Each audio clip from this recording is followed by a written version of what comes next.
na khaunga, na khane dunga sarkar, who's presiding over the ED, why there is such a pathetic conviction rate of 0.5%? So the greatest liar has his believers. And it often happens that if a lie be believed for only 1 hour, it has done its work. The government and the ruling party coined the term Pappu. This year has already seen more people giving up Indian citizenship than any single given year. Is this the sign of a healthy economic environment? Of a healthy tax environment? Who's the Pappu now? 1,800 raids and convicted only 10 people. I see that the government is asking for an additional 2,900 crores. What is this level of incompetence? Who's the Pappu now? Demonetization did not achieve any of the 3 targets. Who's the Pappu now? What is this government doing to stem the overuse of urea, which is killing the soil, killing productivity, and killing our health? If I'm not a BSNL user, I'm an Airtel user. I am paying for BSNL's free spectrum. It is not only BSNL subscribers who are paying. To dedicate ourselves to the service of this great land, to the service of its people. We represent the farthest corners of this country, from Karimpur to Kutch, from Katgodam to Kasargod. And it is this government's Raj Dharma that should make the treasury benches sit down. Who's the Pappu now? I worship Ma Kali. And I've been elected twice from a border constituency. You do not have the moral clarity to call out right from wrong. In your lingo, I say to you, and this is not unparliamentary, don't take panga. Item number 23-24, अनुदानों की अनुरक्त मांगों, अतिरिक्त अनुदानों की मांगों के संबंध में शून्यकाल माननीय मंत्री जी के जवाब के बाद शून्यकाल होगा। Shrimati Mahua Moitra. Honorable Speaker, sir, on behalf of my party, the All India Trinamool Congress, I rise to speak on the additional demand for grants 22-23. I begin by quoting the author Jonathan Swift.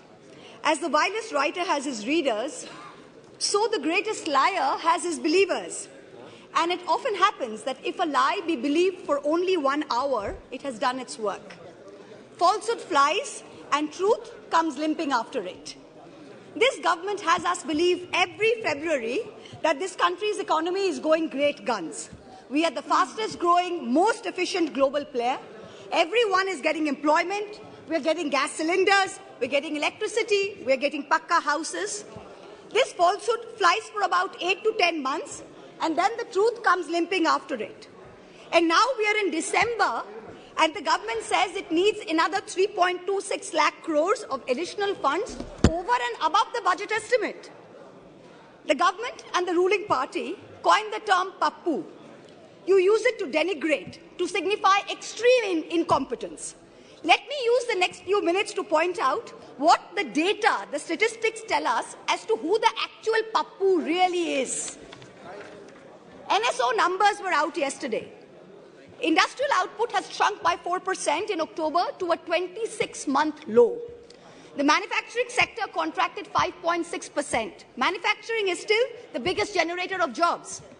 17 of the industry sectors that make up the index of industrial production have recorded negative growth rates. Forex reserves have fallen by $72 billion in under a year. The Honorable Finance Minister yesterday during question hour mentioned how apparently 50% of FII inflows into emerging markets are coming into India. Wonderful. But her colleague, the Minister of State for External Affairs, just last Friday, in response to a question in this very House, stated that almost 2 lakh people, 1,83,741 people, renounced their Indian citizenship in the first 10 months of 2022. This exodus in 2022 takes the total number of Indians renouncing Indian citizenship under this government in the past 9 years since 2014 to over 12.5 lakh people. This year has already seen more people giving up Indian citizenship than any single given year. High net worth individuals are willing to pay up to $1 million to get citizenship of Portugal, of St. Kitts, of Greece. Is this the sign of a healthy economic environment? Of a healthy tax environment? Who's the Pappu now? There is an atmosphere of terror in this country with the sword of the Enforcement Directorate hanging over businessmen and high net worth individuals. The ruling party buys lawmakers for hundreds of crores, and yet members of the opposition represent 95% of lawmakers under investigation by the Enforcement Directorate. But forget politicians, they're tough. They can fend for themselves. Businessmen and high net worth individuals are soft targets. In the monsoon session, in response to a query from my honourable colleague from the JDU, Mr. Rajiv Ranjan Singh, the Finance Ministry informed this House that in the past 17 years, the ED has opened 5,422 investigations under the PMLA, but has convicted only 23 people. That is a conviction rate of a pathetic 0.5%. Since 2011, the ED has launched 1,600 investigations, 1,800 raids, and convicted only 10 people. In the supplementary demand for grants, I see that the government is asking for an additional 2,900 crores to buy land and ready-built accommodation, office accommodation for the Enforcement Directorate. The taxpayers, you and I, are paying for the ED's operations, for their prosecutions, for their investigations, for their foreign junkets. So do Parliament and public representatives have no right to ask this na khaunga, na khane dunga sarkar, who's presiding over the ED, why there is such a pathetic conviction rate of 0.5%?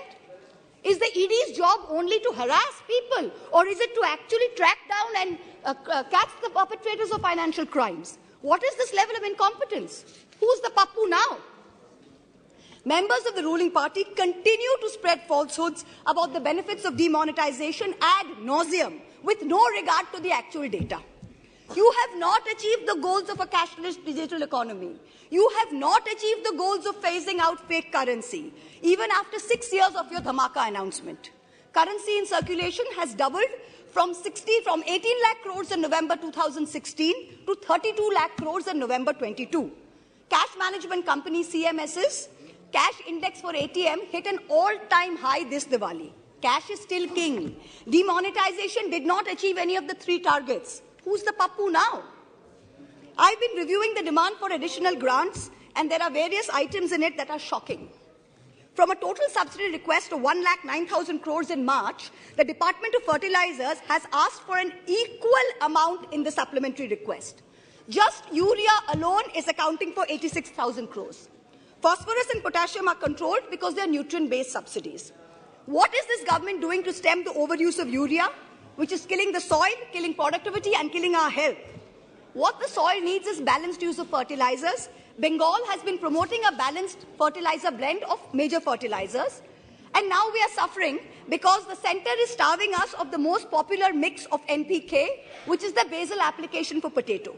During November 22, Bengal asked for a certain amount, and only 33% of our demand for balanced fertilizers was met by the centre. Most of the urea-based subsidy is going to GAIL, because GAIL supplies the maximum gas to the fertilizer sector. When are we going to see the much-promised reform and competition in this natural gas sector? When are we going to see the promised transmission system operator, the unbundling of GAIL? Is the government hiding and protecting GAIL under the garb of providing urea subsidies to people? Nearly 2,000 crores supplementary demand is for large industry, whereas only 233 crores is for the MSME sector. But the MSME sector accounts for 90% of jobs in the industrial sector. These are very distorted priorities. About 45,000 crores demand is for Manrega and other rural employment schemes. This is far too little, far too late.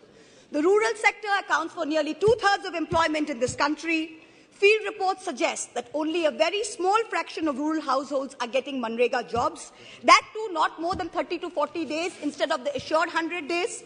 That too, there's a 3 to 4 week lag in wage payment simply because there is inadequate allocation of funds. There is also no supplementary demand for subsidized food delivery under PDS.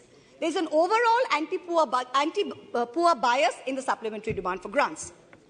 BSNL is being provided, this is very interesting, BSNL is being provided a viability gap funding of 18,000 crores for rural wireline operations. Prima facie, I don't have a problem with this. But if the government of India wants to keep giving BSNL viability gap funding, it is also giving it free spectrum worth 30,000 crores. Then why not make BSNL free roaming rural for everybody? If I'm not a BSNL user, I'm an Airtel user. I am paying for BSNL's free spectrum. It is not only BSNL subscribers who are paying for it. So if Airtel has poor network in a rural area, why can my phone not latch on to BSNL? Taxpayers are paying for this. Make it free for all in rural areas. The supplementary demand for grants will amount to an additional expenditure of about 4.36 lakh crores. This is going to raise the fiscal deficit above the target that you mentioned in the budget. So what is the government's additional revenue mobilization measures, especially non-tax revenue, that is going to make up the additional expenditure so we stay within the fiscal demand targets, fiscal deficit target? The Honourable Finance Minister yesterday stood in this House and she likened us, the opposition, to Videsh ka dushman. And she said, we have Jalan ka bhavna at India's growth. I stand here today to tell the Honourable Minister, wherever she may be, to tell this government, to tell this ruling party, that all of us here have given up our lives, our youth, our jivon, our jovon, as it were, to dedicate ourselves to the service of this great land, to the service of its people. We represent the farthest corners of this country, from Karimpur to Kutch, from Katgodam to Kasargod. It is our inalienable right to ask the questions of this government. It is our right to question your incompetence. And it is this government's Raj Dharma that should make the treasury benches sit down, listen to our voices, and not react like the proverbial Khisyani Billi. It requires enormous courage and tenacity to simply stand up here and speak the truth, and we are doing it.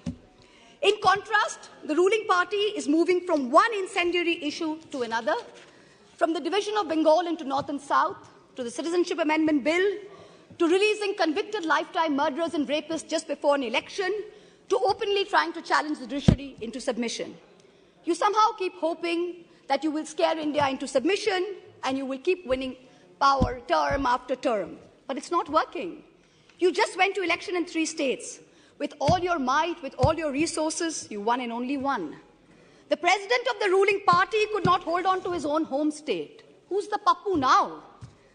A certain honourable MP from the treasury benches, who's given to trespassing in high security zones, who goads us all with equal measure of falsehood and fake bravado, yesterday took cheap pot shots at my state, the state of Bengal, with false claims of diversion of Manrega funds. To him I say this, sir, don't push your luck. I went to Mount Holyoke College. I worship Ma Kali. And I've been elected twice from a border constituency.